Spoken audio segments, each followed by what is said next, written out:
are working on a scrappy quilt. It's made up of 4-inch blocks. So around December of 2024, I came out with a video where I was sorting out all my scraps. I had some leftovers from fabric bolts that I've made. I've made 3 bolts of scrap fabric now. I made one in 2023, one in 2024, and I've made one in 2025 that I haven't even touched yet. Anyway, with some of those leftover pieces of scrap bolt, I cut them into 4-inch squares and some 5-inch squares. This quilt right here is made up of 4-inch squares of scraps. So come along with me today. I will show you what I did and how you can do the same thing.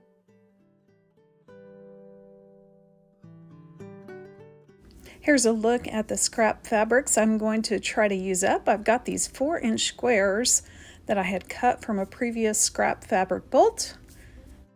I've got some various pieces of scrap fabric and some 5-inch squares. I've got some pieces left over from the $6 quilt kit project. I also pulled out a variety of orphan blocks, just little tests that I had made or blocks that were extra I didn't use, or maybe I cut them the wrong size.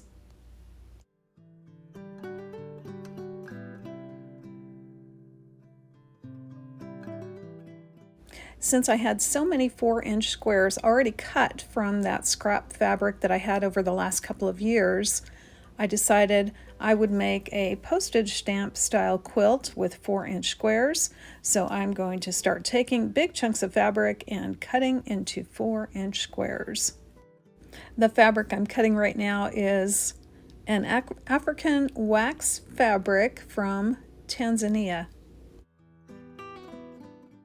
I'll leave a link in the description and up above for a video I made using that Stripology ruler. For those orphan blocks, I really didn't worry too much about where I was cutting, except if I came up against a seam line, then I tried to avoid having the edge of the fabric right on a seam. Here's some leftover from that $6 quilt kit.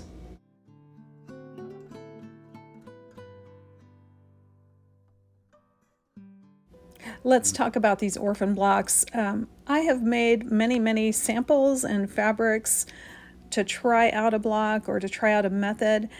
These blocks are usually the same size, but a lot of times they're not going to go with anything else. And I had quite a few in my stash.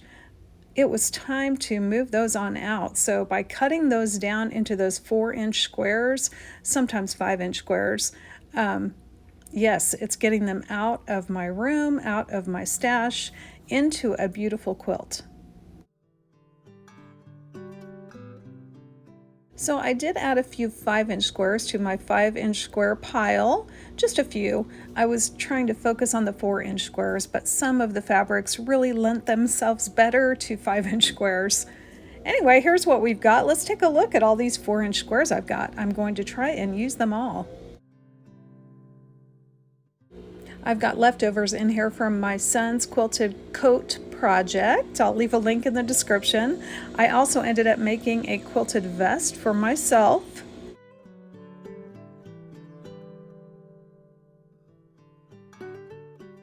And again, I wanted to get all the rest of the scraps from that $6 quilt kit used up here.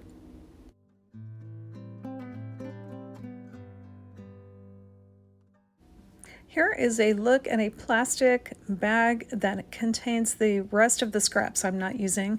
So I've got strips that are thinner than 4 inches. I put those back in this baggie to use for a future project. So I'm going to sit down at the sewing machine and just sew. I've got what I deem as kind of a darker 4-inch square or brighter, and I'm pairing that up with what I noticed was a lighter or a block that had a lot of beige in it. So I'm just going to try and pair up opposites.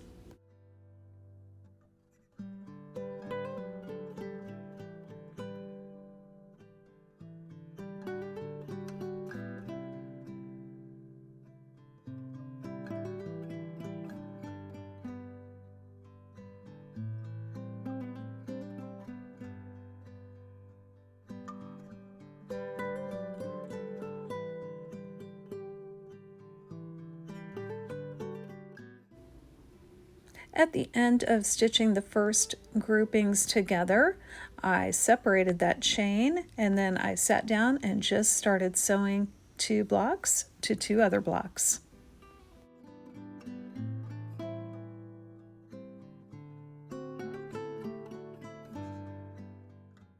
At the end of that round, I started stitching 4 blocks together with 4 other blocks to make 8. And then when that round was done, I stitched 8 to 8 to make 16. I had enough blocks to make 13 rows of 16 little 4-inch squares each. Next, I started stitching 2 rows together, right sides together, and I'm nesting seams between the 4-inch blocks.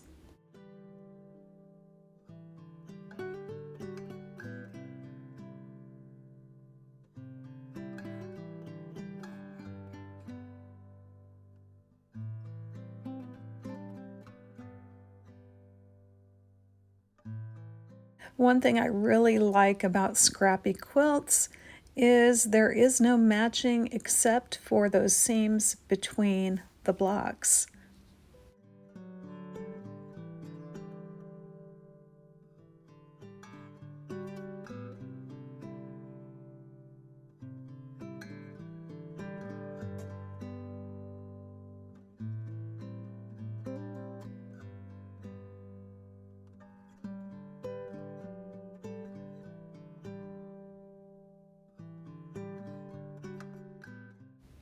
The quilt, just with the 13 rows of 16 blocks each, seemed a little small to me. I have a lot of this gray, it's called basic gray fabric. I got lots of that on a sale one time, and I'm going to go ahead and cut some strips of this and make a border for my quilt. I cut 6 strips that were 5 inches wide each. I still have a lot of this basic gray left. I'm going to have to think of a quilt that features gray.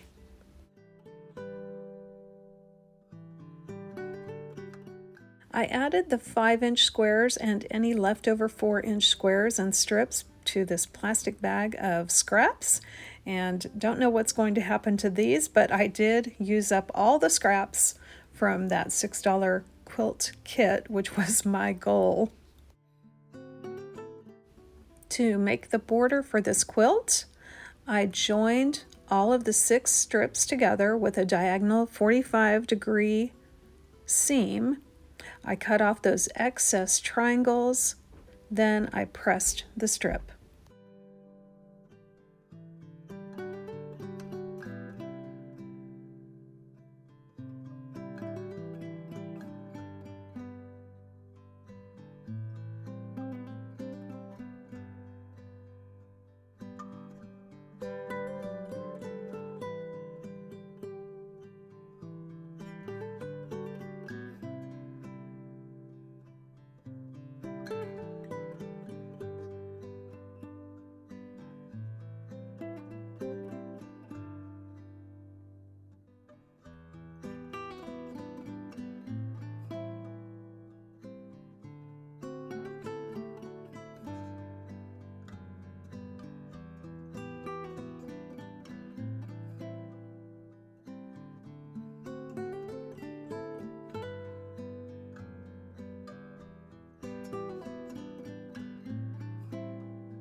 To add the gray border to my quilt top, I started on one side and I just trimmed this border as I went.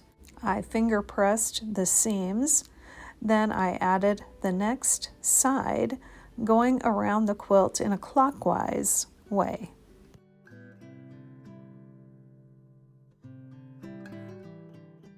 Next, I pressed the entire quilt, including the borders, nice and flat using my spray bottle of water to get some steam. I heard all the reasons why various people do not put steam in their irons, and I decided, okay, it's not worth the risk. I've got this spray bottle right here. I have never had a problem myself with steam in an iron, but I figure it's better safe than sorry. The last thing I did was square up and trim off the 4 corners of the quilt. Here's a look at that finished quilt top. I think by mixing up the beige and white fabrics with the dark fabrics in the pairs as I went through the quilt, that did give some more balance to this quilt. It's got a nice balanced overall look. I think that balance really shows up when you look at the quilt in black and white. You might have noticed at the beginning, one of my favorite parts about making a quilt out of scraps is reminiscing about all the fun quilts I made in the past few years. But we can't hold on to those memories forever. We have to move on and make new ones. I hope you enjoy my channel enough to subscribe, and if you hit that little bell icon, you'll get notified from YouTube when I post a new video.